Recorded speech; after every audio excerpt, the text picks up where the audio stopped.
नमस्कार, आप देख रहे हैं एम न्यूज 24/7 और मैं हूं आपके साथ निलोफर अंसारी।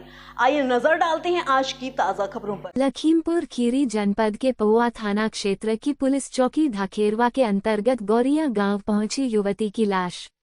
शुक्रवार सुबह गौरिया पहुंची युवती की लाश के बाद गांव में आक्रोश। भारी तादाद में ग्रामीण शव के पास धरने पर बैठकर ग्रामीणों की मांग अंतिम संस्कार से पहले आरोपियों के घर पर चले बुलडोजर और शव का दोबारा कराया जाए पोस्टमार्टम। मौके पर SDM Nighasan Rajeev Nigam, additional SP Nepal Singh, CO Nighasan Mahak Sharma व प्रीतम पाल सिंह धौरहरा और कई इंस्पेक्टर समेत करीब 10 थानों की पुलिस अलर्ट है। नाराज मृतका किशोरी के परिजनों को निघासन सीओ महक शर्मा ने पोस्टमार्टम रिपोर्ट पढ़कर सुनाया है किस प्रकार किशोरी को मौत के घाट उतारा गया है। अधिकारियों ने परिजनों को आश्वासन दिया कि मामले की सुनवाई फास्ट ट्रैक कोर्ट में होगी, साथ ही आरोपियों पर राष्ट्रीय सुरक्षा कानून एनएसए लगाया जाएगा और उनके अवैध संपत्तियों पर बुलडोजर चलाया जाएगा। प्रशासन के आश्वासन के बाद परिजन अंतिम संस्कार के लिए तैयार हुए और विधि विधान से किशोरी का अंतिम संस्कार कर दिया गया है। ठीक है। उसके अलावा इसमें वीडियोग्राफी की गई है स्मार्टफोन के साथ भी, जो कि पुलिस के द्वारा आग्रह किया गया था। इसमें यह दिया गया है कि जो इसकी अगर बाह्य प्रशिक्षण की बात करें, जो चोटों की बात है मोस्टली, उसमें लिखा गया है कि जो इसके दाहिने जो गाल है वहाँ का जो हिस्सा है दाहिना गाल वो फटा हुआ है, जिसकी जो गहराई है वो 9 × 6 सेंटीमीटर है। ठीक है।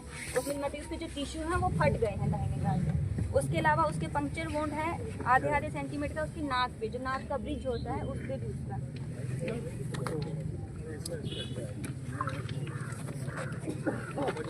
वीडियो बनाना लोग एक साइड हटा जाए, आप सब एक तरफ आ जाओ।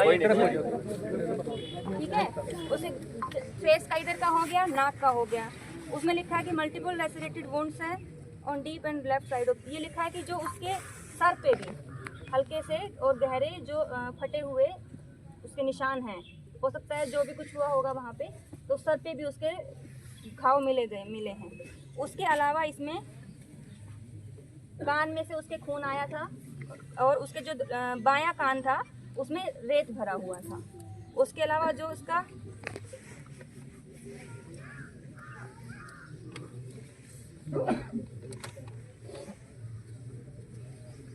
जो सर पे एक और गहरा चोट है, जो कि पार्शियल उसके हेड पे लगा हुआ है, वो 4 × 1 सेंटीमीटर का उस पे घाव है। उसके अलावा इसका है लिगेचर का मार्क है, मतलब कि जो यहाँ पे जो कसने के बाद जो मार्क बनता है दुपट्टे से लाल रंग का मार्क्स है, जो दुपट्टे से ऑफ 195 सेंटीमीटर × 3 सेंटीमीटर का उसके गले पे निशान है। उसके अलावा ब्रेन में कुछ ऐसा पाया नहीं गया है कि ब्रेन कुछ खराब हुआ हो उसका। रीढ़ की हड्डी वगैरह सब कुछ ठीक है। मेरुदंड उसका सब कुछ ठीक है।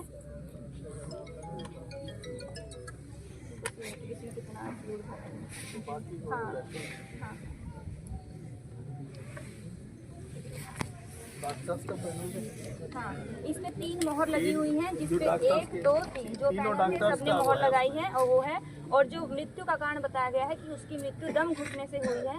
उसकी मृत्यु से पहले उसका गला घोटा गया, जिसके कारण उसके दम घुटा है और तब उसकी मृत्यु हुई। कॉज ऑफ स्ट्रैंगुलेशन उसमें आया है, पूरा स्पष्ट उसमें लिखा है। जो चोटें हैं जो आप सोच रहे हो कि जिस चोटों की वजह से ये है, कान पे, मुंह पे, नाक पे जो भी आया है वो सब इसमें वो लिखा मरने हुआ वाली है। चोटें नहीं होती है। इसलिए कंफ्यूजन जो लिखा जाता है कि वो स्ट्रांगली के ये गला दबा करके इसकी हत्या की गई है। क्योंकि जब आदमी को कोई पकड़ के ऐसे पकड़ेगा तो इधर उधर कोई छिड़ना डिप्टी कहीं गिरेगा, नीचे करेगा, हर एक आदमी को कोई मारा नहीं जा सकता है। तो ये वो वाली चोटें इसमें वो दर्शाई गई सारी चीजें हैं। लेकिन मेन इसको जो स्ट्रैंगुलेशन आया, गला दबा करके मारा गया है। ये पीएम की कॉपी है, 3 डॉक्टर के पैनल से हुआ है। वीडियोग्राफी इसमें की गई है, सारी चीजें अवेलेबल हमारे पास। एक सवाल आपसे है कि जैसे परिजनों का जो आरोप था कि जो है रेप का जो आरोप लगा रहे हैं, क्या रेप की पुष्टि हुई कि नहीं हुई? इसमें रेप की पुष्टि नहीं आई है। जो उसकी यूट्रस है वो एकदम मतलब उसमें कुछ भी नहीं पाया गया, ना ब्लड पाया गया, ना ही उसमें सीमन पाया गया, एकदम खाली है। लेकिन परिजनों ने हमें जो वो दिया था, एप्लीकेशन दी थी, उसमें उन्होंने बताया था कि हमारी बिटिया के साथ ऐसे हुआ है, तो उनके बयान के आधार पे हमने उनका भी उस बात को बयान के आधार पर हमने सुन लीजिए। जो इन्होंने दिया था एक तहरीर बाद में दी थी, पहले जो तहरीर दी थी उसमें ऐसा वो नहीं दिया था, लेकिन बाद में कल इन्होंने जो परसों तहरीर हमको दी उसी पे हमने सेक्शन भी बढ़ाए तो उसमें मर गई तो लड़की 103 जो कि नए BNS के आधार पर उसमें सेक्शन बढ़ाया गया और हमने 376 जो बढ़ाया इन्होंने दिया था उसको भी हमने बढ़ोतरी की गई। और उसके बारे में भी सुन लीजिए कि आप मेडिकल में अगर कोई चीज़ नहीं आई है, सुप्रीम कोर्ट की रूलिंग है कि कहने के मुताबिक ही केवल 376 बढ़ाया जा सकता है, उसको कम नहीं किया जा सकता है। आपको कोई गलत फहमी हो रही हो, महिला अगर बोल रही या है उसके कोई parents परिजन बोल बोल रहे रहे हैं, हैं, नाबालिग लेकिन आपने हमारी- देखा कि बहुत सी लड़कियां मेडिकल नहीं कराती हैं, उसके आधार पर कभी 376 को डिसाइड नहीं किया गया है, ना कोई वो है। तो आप इस चीज को बिल्कुल निश्चित है, जो सेक्शन लगे हैं सही तरीके से लगे, कोई भी सेक्शन हटाया नहीं जाएगा और बढ़ोतरी की जा सकती है, घटेगा कोई नहीं। सर एक सवाल और है मेरा छोटा सा कि जब रेप की जो पुष्टि नहीं हुई है फिर भी जो इस लड़की की जो हत्या की गई तो किस कारणवश जो है इसकी हत्या की गई है? क्या इसका वजह रहा जो लड़की को जो कि तहरीर भी थाने को जो दी गई थी उसके बाद पुलिस का क्या एक्शन रहा जो अभी तक जो है इतनी बड़ी देखिए, घटना मेरा को मानना अंजाम है हो गया? इन्वेस्टिगेशन का विषय है। वैसे आप लोगों को यहाँ पे बताने का कोई मैं नहीं समझ रहा हूँ कि ये ऐसी चीज है कि इन्वेस्टिगेशन में है, लेकिन मैं फिर भी आपको बता देता हूँ कि कोई आदमी अगर जा रहा है उससे कोई ये सोच करके कर रहा है